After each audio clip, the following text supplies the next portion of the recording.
Il arrive que les idées les plus concrètes, les plus utiles, naissent de questions qui, à la base, sont purement philosophiques. Et c'est exactement le voyage qu'on va faire ensemble aujourd'hui. On va plonger dans l'esprit d'un penseur génial, dans la quête d'une certitude absolue, à presque par accident, donner naissance à un outil mathématique qui est absolument partout dans notre monde moderne. Alors pour bien comprendre, il faut partir de cette idée, une idée vraiment puissante de Pierre-Simon Laplace. On l'appelle souvent le démon de Laplace. Imaginez un instant une intelligence, une entité si vaste qu'elle pourrait connaître la position exacte et la vitesse de chaque particule dans l'univers à un moment précis.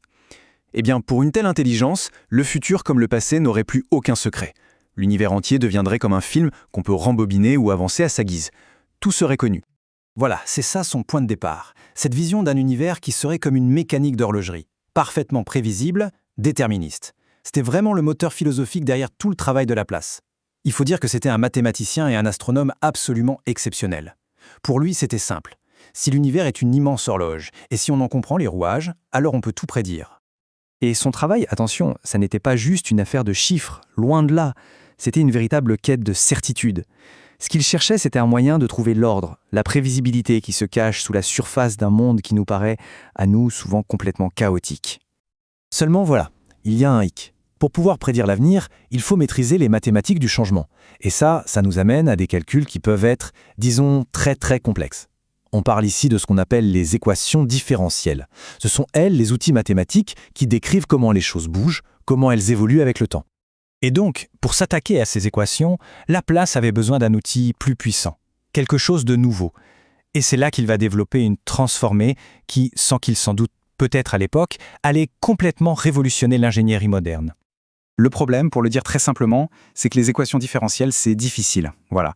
Quand on essaie de décrire des systèmes qui évoluent, que ce soit le courant électrique dans un circuit ou le mouvement d'un bras robotique, on tombe sur des calculs qui sont parfois quasiment impossibles à résoudre directement. Alors là, on voit la fameuse formule. Bon, pas de panique, on ne va pas s'attarder sur les détails mathématiques. Ce qui est vraiment fascinant, c'est pas la formule en elle-même, mais ce que cette machine mathématique est capable de faire. Le mieux, c'est de l'imaginer comme une sorte de traducteur magique. Regardez comment ça marche.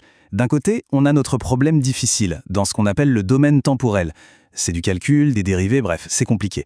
La transformée de Laplace prend ce problème et le traduit dans un autre monde, le domaine S. Et là, magie. Le problème de calcul se transforme en un simple problème d'algèbre. On résout cette équation, qui est beaucoup plus facile, et ensuite, hop, on utilise le traducteur dans l'autre sens pour revenir au résultat dans le monde réel. C'est un raccourci absolument génial. C'est donc ça le point crucial. Cette traduction rend des problèmes qui étaient horriblement complexes, soudainement beaucoup plus accessibles. Alors passons du calcul au circuit et voyons concrètement comment cette idée s'applique. Et ce tableau illustre parfaitement la puissance du truc. Les opérations de calcul les plus redoutables, comme la dérivation ou l'intégration, dans le domaine S, elles deviennent de simples multiplications ou divisions. C'est un peu comme si, au lieu de devoir rédiger une dissertation complexe, on vous demandait juste de faire une addition. Le gain de simplicité est énorme. Et en génie électrique, alors là, c'est une véritable révolution. D'un seul coup, analyser le comportement de circuits électriques complexes, avec des condensateurs, des bobines, tout ça devient radicalement plus simple. Prenons l'exemple d'un condensateur. Normalement, pour décrire la relation entre le courant et la tension, il faut une équation différentielle. Pas super simple. Mais avec la transformée de Laplace, cette relation compliquée devient une formule algébrique toute bête, qui nous donne ce qu'on appelle l'impédance. On peut voir ça comme une sorte de résistance, mais dans ce nouveau domaine S. Et du coup, analyser tout un circuit, ça devient beaucoup plus intuitif. Mais cette capacité à simplifier et à prédire, bien sûr, elle ne s'arrête pas au circuit électrique. Elle est absolument fondamentale pour notre monde moderne. Un monde qu'on cherche en permanence à maîtriser, à contrôler. Et quand on regarde autour de nous, les applications sont partout, que ce soit dans les commandes de vol d'un avion, dans la robotique qui assemble nos voitures, dans le traitement du signal de nos téléphones. Partout, la transformée de Laplace est un outil essentiel. C'est grâce à elle qu'on peut concevoir ces systèmes complexes et surtout prédire avec une grande précision comment ils vont se comporter. Et c'est assez fascinant quand on y pense.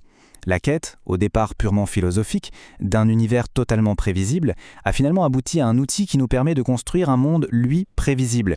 C'est l'essence même de ce qu'on appelle la théorie du contrôle, s'assurer que les systèmes fassent exactement ce qu'on attend d'eux. Mais pour vraiment boucler la boucle et apprécier toute la dimension de sa pensée, il faut revenir à la toute première passion de Laplace, la théorie des probabilités. Parce que tout est lié. Il a appliqué ses idées à une question qui a l'air toute simple, mais qui est en fait très profonde. Quelle est la probabilité que le soleil se lève demain ?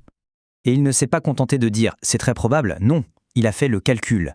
En se basant sur 5000 ans d'histoire, Laplace a calculé que les chances que le Soleil se lève à nouveau demain sont d'au moins 1 826 214 contre 1.